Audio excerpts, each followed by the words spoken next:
So moving on to the multicolor section, we are beginning with a very exciting card in the form of Arlen Cord. In case you haven't heard about Arlen Cord is apparently a werewolf planeswalker. Honestly, with the brutal instinct of the werewolf, I don't really know how a werewolf will be able to planeswalk. I mean, I can understand if the human form of the werewolf would be able to planeswalk, but the werewolf, that just seems kind of weird. Anyway, Arlen Cord seems like a really solid card. It does a lot in green and red colors, and it's pretty versatile. The only real issue I have with Arlen is that she doesn't go up loyalty to transform, and she has to go down loyalty to transform back if you want to use that singleton pump ability. But when Arlen is a werewolf, the kind of anthem-like effect it produces by giving it the +1 is still really good, especially if you're running an aggressive deck with a lot of creatures. The thing is, I'm not really sure if red-green aggro is going to really be a thing. I guess there is some pretty scary stuff in the form of Tarka's Command. That's going to be in Standard a while. So if Tarka Red becomes a thing, Arlen Cord will probably be a card. To be honest, I would just get an Arlen Cord anyway, at least one. Like Avacyn, it's gonna be a hard card to find, and it's not gonna be reprinted for a very long time. There probably will never be another Arlen again for a very long time because it is using a mechanic that is exclusively found in this set. I mean, I know you could say it's been used in Magic Origins, but this is something that doesn't happen every Magic set, and it's very unlikely it will happen again. I'm going to definitely get a copy of Arlen Cord. I suggest you do as well. If you get extra copies or that you don't need, trade them, sell them. They're going to maintain a lot of their value just because they're going to be so hard to find. And it's a pretty good card. Like I said, not a whole lot of cards can do what this card can in one convenient package. I mean, you have to play, like, I don't know, like 4 or 5 different cards that do all this stuff. But Arlen is just everything in one, and that's why you should hold on to one if you find one. And yes, we're still trying to kick Soren's ass, or near here he is at least. Anyway, I'm actually quite impressed with this card. I feel like it can fit into a lot of different deck types. The +1 is nice because it is a Madness Enabler, but you don't have to do it. So if you like your hand, you can just say, oh hey, I just add loyalty to Nahiri, and hey, she'll get one step up to using stronger abilities. The -2 is always nice. The final ability is a really neat tutor effect, as it basically just lets you get any creature from your library or artifact from your library and put it onto the battlefield. When you think of effects like this, you kind of think of things like Through the Breach, because the creature gains haste and goes away, but unlike Through the Breach, you don't have to sacrifice the creature. So if you are playing this in a format outside of Standard, you have access to things like Emrakul, Blightsteel Colossus, things like that.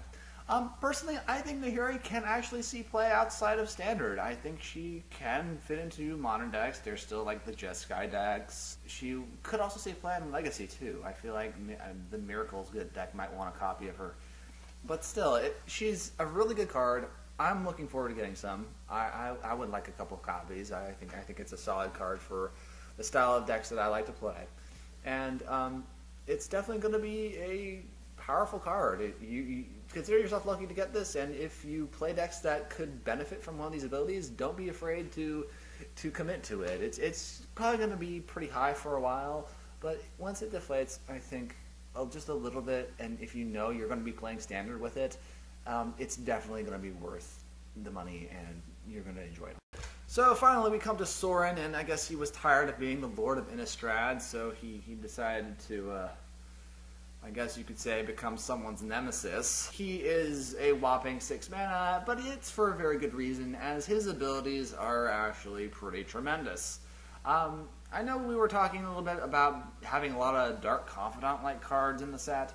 Well, I guess you could consider Soren kind of a 5th example of this. Because, I mean, that first ability is an inverse Dark Confidant for your opponents. I mean, you draw a card, your opponents lose life.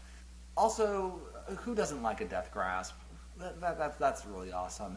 And I think you're pretty much going to lose the game after that final ability. Yeah, that's not going to look too well for your opponents.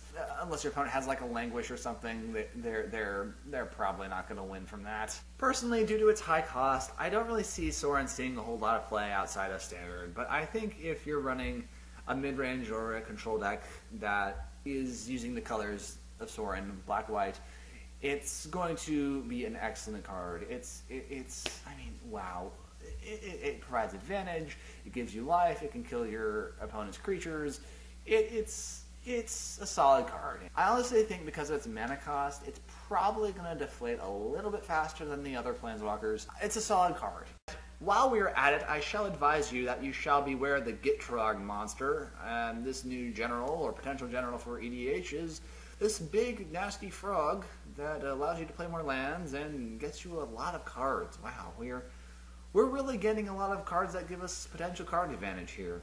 While I didn't think this thing needed Death Touch, as it's really, really big already, it's a pretty formidable creature, and it's probably going to see some play in EDH as a general, or just as kind of a late game ramp thing that gets you more cards and allows you to play more lands.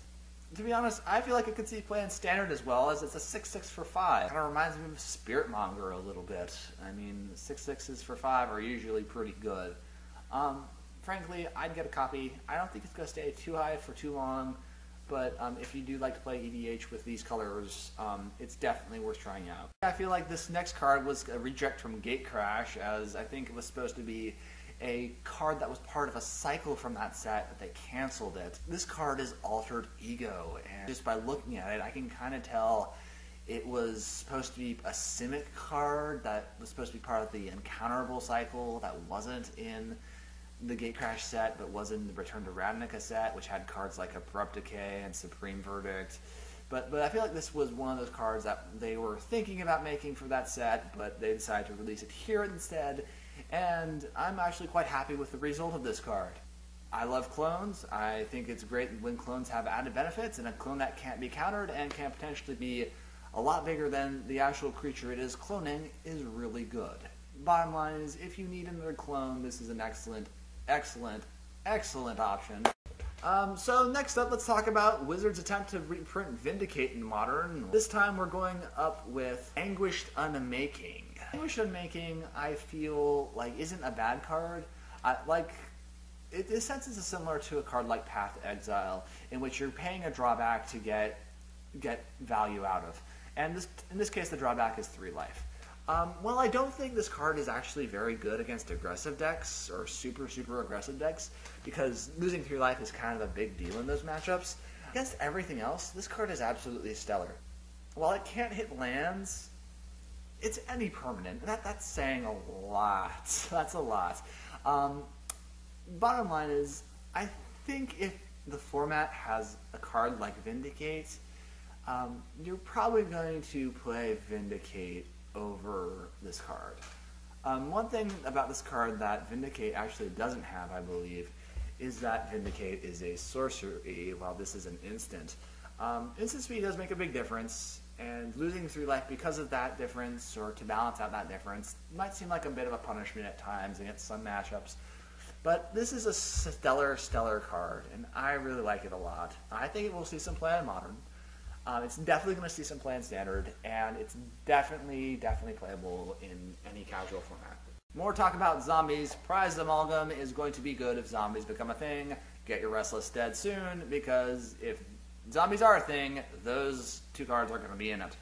Seriously, what's the deal with all these new reprints of old Innistrad creatures? I think that we would have had a lot more fun if some of the old legends from old Innistrad block came back, like the original Olivia Voldaren.